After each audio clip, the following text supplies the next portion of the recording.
I'm Haley Gears, and today we're digging deeper with the president of a local nonprofit, Elijah Hernandez. Welcome. Hi, honored to be here. Very cool stuff. So, Elijah, what is Shine for Education? Shine for Education is a nonprofit based in the Central Valley dedicated to the creation of accessible educational programs. Very cool stuff. And how did Shine start up?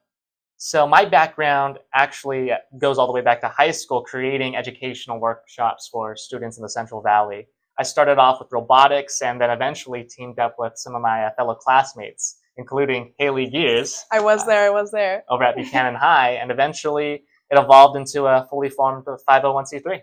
Yeah, well, it's been a while since I was a part of it, almost 4 years now or so. We started it, and let's see, what year did it start? That was March 13th, 2020. Okay, so it's been a little bit of a while, and it's grown a lot. Like, where has Shine started, and where is it going now? Yeah, I mean, compared to how it started, it was just the four of us. Mm-hmm. I remember immediately when COVID, the lockdown happened, after leaving school, we got on a call over at a local Starbucks, and that's how the name started. And then 4 years later, now besides us just being a nonprofit, now we contract with school districts, nonprofits, delivering our educational programs in the Central Valley. Very cool stuff. And, what does Shine stand for? What's the mission? What are we doing with it? Yeah, Shine for Education. Shine initially stood for sending help in neighborhoods everywhere. Now it's more so just we like the stylization of it, all in caps, Shine for Education. Right. But the deeper level, we feel that the educational programs we're creating today, it's giving students an early opportunity to pursue their dreams. What we do, and going back to the idea of career-based programs, is over the course of 2 months, or even over the course of 2 weeks, we simulate an environment for students to understand what it would be like to pursue that specific career. For example, during our authorship program, where not only do we teach students the basics of sentence structure as well as stories and genres, but we also publish the work of every single one of our students, creating this collaborative, creative environment where students get to feel like they are the real professionals. Is there any other programs that are going on except for the authorship program? Yes. So besides authorship, we have music production, media production, and as well, we're also currently in the works of developing a full science curriculum as well. Very cool. And where is this based? Are they in schools? Is it beyond that? Where in the Central Valley are we at? Yeah.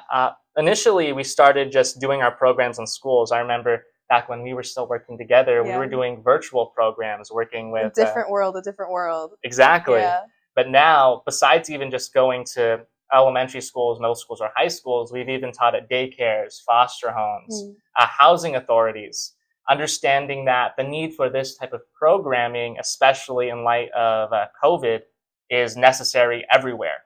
And I know that when it started, it was kind of based in Clovis, Fresno area. Has it grown outside of that? Yes. So speaking on growth, we now have college chapters of our organization over at Clovis Community, Fresno State, Madera Community, and our goal is to be able to establish a chapter at every single major college here in the Central Valley.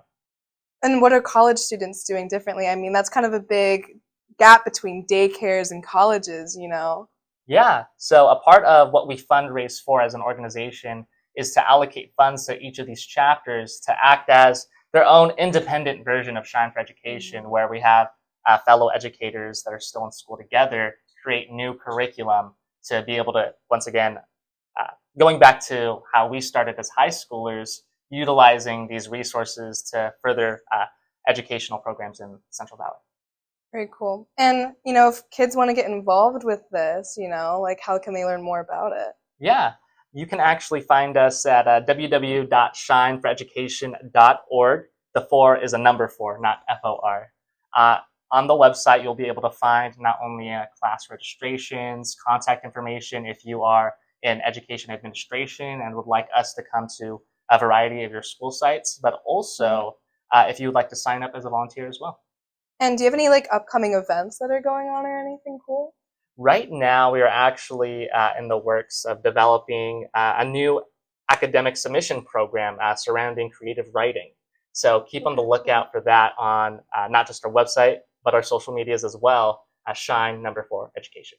And just, you know, to clarify, do parents or kids really have to pay for this program at all, or is it all kind of inclusive? Every single program that Shine for Education's done has been at no cost to the parent or the student.